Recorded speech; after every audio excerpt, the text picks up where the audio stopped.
Hello दोस्तों, कैसे आप सभी। मैं स्वागत करता हूं आपके मेरे यूट्यूब चैनल पर जिसका नाम है लीगल पेडागोजी। दोस्तों, इस वीडियो में हम करंट अफेयर्स को स्टैटिक जीके से रिलेट करके पढ़ेंगे, क्योंकि ये बात बहुत जरूरी हो जाती है कि स्टैटिक जीके को हम जरूर पढ़ें और करंट अफेयर्स से रिलेट करके पढ़ें। तो जब आप इस वीडियो को देखेंगे आगे तक, तो आपको पता लगेगा कि कैसे हमें करंट अफेयर्स को स्टैटिक जीके से रिलेट करना होता है। तो दोस्तों, दिल्मा रूसफ को नया प्रेसिडेंट बनाया गया है ब्रिक्स बैंक का। ब्रिक्स बैंक का एक और नाम भी है, उसको हम न्यू डेवलपमेंट बैंक के नाम से भी जानते हैं। तो उसकी नई प्रेसिडेंट बनाई गई है दिल्मा रूसफ, जो कि पहले ब्राजील की भी प्रेसिडेंट रह चुकी हैं। ब्राजील की भी प्रेसिडेंट रह चुकी है। वहीं अगर हम बात करें कि इसका हेडक्वार्टर कहां पर है, इसका हेडक्वार्टर है शंघाई में। उसके साथ ही साथ ब्रिक्स एक एसोसिएशन है, एक ऑर्गेनाइजेशन है 5 देशों का: Brazil, Russia, India, China and south Africa. तो बात करें इन 3 चीजों की, तो ये स्टैटिक जीके की हो गई हैं चीजें। वहीं अगर हम बात करें इस चीज का, तो ये है करंट अफेयर। तो ऐसे चीजों को हमें रिलेट करना है। दोस्तों, अभी हाल ही में गवर्नमेंट ने अनाउंस किया है कि जो डेली वेजेस दिए जाते हैं मनरेगा के तहत, उनमें बढ़ोतरी की जाएगी। उन वेजेस को 7 रुपए से लेकर 26 रुपए पर डे तक बढ़ाया जाएगा। तो मनरेगा जो स्कीम थी दोस्तों, वो लागू की गई थी 2006 में। नोटिफिकेशन आया था इसका 2005 में। पहले इस स्कीम का नाम होता था national rural employment guarantee act. फिर इसका नाम बदला गया 2009 में और रखा गया Mahatma Gandhi national rural employment guarantee act. उसके साथ ही साथ कौन सा सेक्शन है मनरेगा का जो ये पावर देता है गवर्नमेंट को? सेक्शन 6 सब क्लॉज 1, जो कि ये कहता है कि अगर सेंट्रल गवर्नमेंट चाहे तो नोटिफिकेशन के जरिए वेजेस रेट को स्पेसिफाई कर सकती है अपनी बेनिफिशरीज के लिए। तो ये सारी बातें आपको याद रखनी है। मनरेगा कब आई, ये स्टैटिक जीके का सवाल हो गया। कितने रुपए तक वेजेस हाइक किए जा रहे हैं, ये करंट अफेयर का हो गया। तो ये बातें आपको याद रखकर जानी है। अगला है दोस्तों, तीसरी बार सुप्रीम कोर्ट में ऑल विमेन बेंच कॉन्स्टिट्यूट की गई। और इस ऑल विमेन बेंच में कौन कौन है? Justice Hima Kohli and justice Bela Trivedi. तो ऐसा तीसरी बार हुआ है। इससे पहले कब हो चुका है? 2013 में हो चुका है और 2018 में भी ऐसा हो चुका है। और हाल ही में हुआ है ये दिसंबर 2022 में। उसके साथ ही साथ अभी 3 फीमेल जजेस हैं सुप्रीम कोर्ट में, जिसमें जस्टिस हिमा कोहली हैं, जस्टिस बेला त्रिवेदी हैं और बीवी नागा रत्ना जी हैं, जो कि 2027 में पहली महिला चीफ जस्टिस ऑफ इंडिया भी रहेंगी। अगली बात है कि मुंबई इंडियंस ने दोस्तों पहला edition of women premier league जीता है 2023 में। तो अभी पहली बार विमेन प्रीमियर लीग हुआ था। इसका पहला टाइटल जीता है मुंबई इंडियंस ने दिल्ली को हरा के, ठीक है। और विमेन प्रीमियर लीग में सबसे ज्यादा कॉस्टलीस्ट प्लेयर रही थी स्मृति मंदाना, जिनको आरसीबी ने खरीदा था।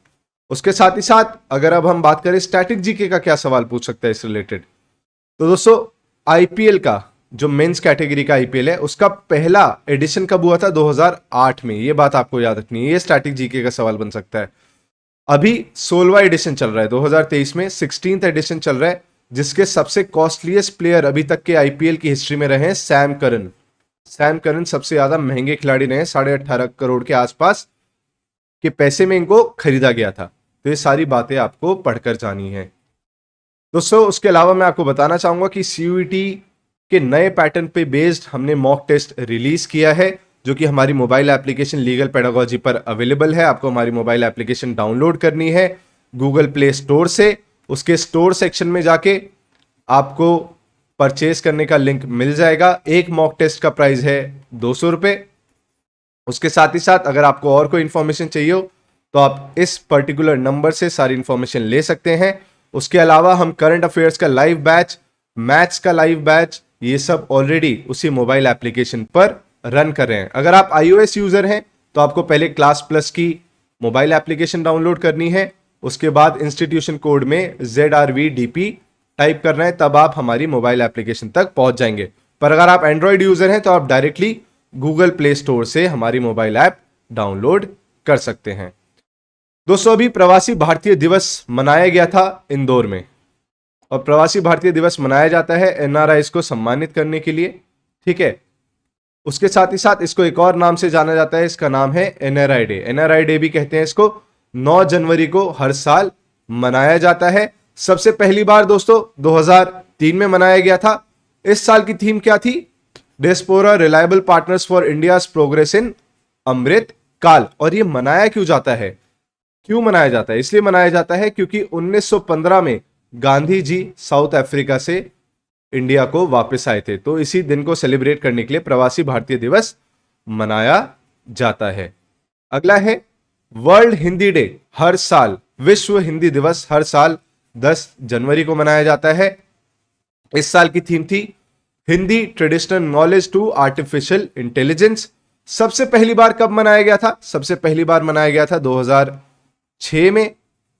उसके साथ ही साथ इंडिया ने हिंदी लैंग्वेज को as a official language adopt किया था 1950 में। अगर आप आर्टिकल 343 भी देखेंगे तो वो कहता है कि Hindi in Devanagari script is the official language of India.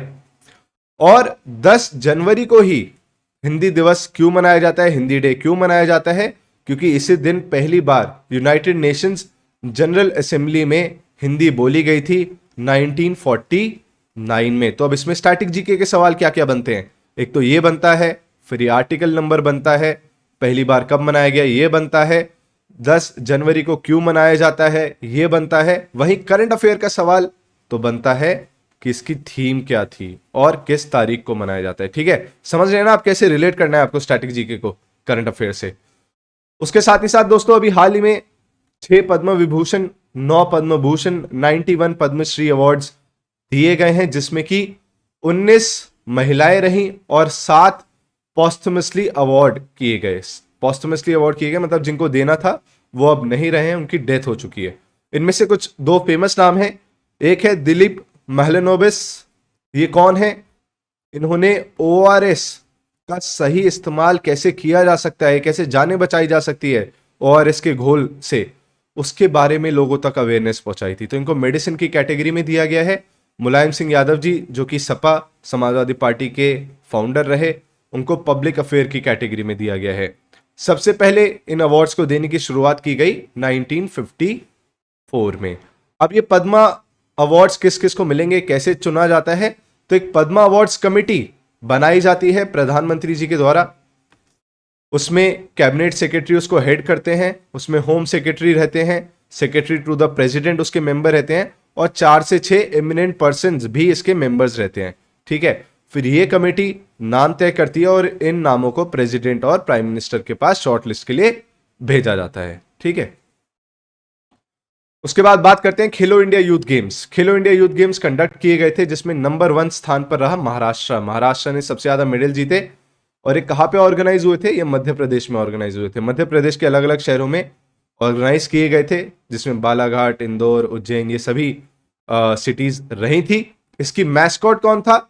चीता आशा। ठीक है, इसको पहले किस नाम से जाना जाता था? खेलो इंडिया यूथ गेम्स को खेलो इंडिया स्कूल गेम्स के नाम से जाना जाता था। सबसे पहली बार दिल्ली में कंडक्ट कराए गए थे 2018 में। तो ये भी बातें आपको याद रखकर जानी है। फिर बात करते हैं दादा साहब फाल्के अवार्ड 2023। दादा साहब फाल्के अवार्ड फिल्मी जगत से रिलेटेड एक बहुत फेमस अवार्ड है। तो बेस्ट फिल्म का अवार्ड मिला कश्मीर फाइल्स को, फिल्म ऑफ द ईयर का अवार्ड मिला RR को। तो इनमें हमें कंफ्यूज नहीं होना है। और सबसे पहली बार दादा साहब फाल्के अवार्ड मिला था देविका रानी जी को। तो इस साल दादा साहब फाल्के अवार्ड किसको दिया गया है, आपको मुझे कमेंट सेक्शन में हर हाल में बताना है। और दोस्तों ऐसी वीडियोस अगर आप चाहते हैं हमसे एक्सपेक्ट करते हैं, तो आप इतना कर सकते हैं कि इस वीडियो को लाइक जरूर करें। अगर आपको ये कंटेंट पसंद आ रहा है, लाइक करने में ज़्यादा देर नहीं लगती है, लोगों तक ज़्यादा से ज़्यादा पहुंचाएं, जिससे कि हमें मोटिवेशन मिलता रहे एक तरीके का। अगला है टाइम्स मैगजीन 2022 के पर्सन ऑफ द ईयर रहे यूक्रेन के प्रेसिडेंट वोल्दिमिर ज़ेलेंस्की। यूक्रेन के प्रेसिडेंट है वो, टाइम्स मैगजीन 2022 के पर्सन ऑफ द ईयर रहे। इंडिया की तरफ से अभी तक केवल एक ही इंसान है जिनको टाइम्स मैगजीन का पर्सन ऑफ द ईयर चुना गया है पास्ट में, वो है महात्मा गांधी जी। महात्मा गांधी जी को 1930 में times person of the year चुना गया था। तो दोस्तों ये थे कुछ इवेंट्स, और ऐसी वीडियोस चैनल पर आती रहेंगी। चैनल को सब्सक्राइब करना ना भूलें। Thank you so much.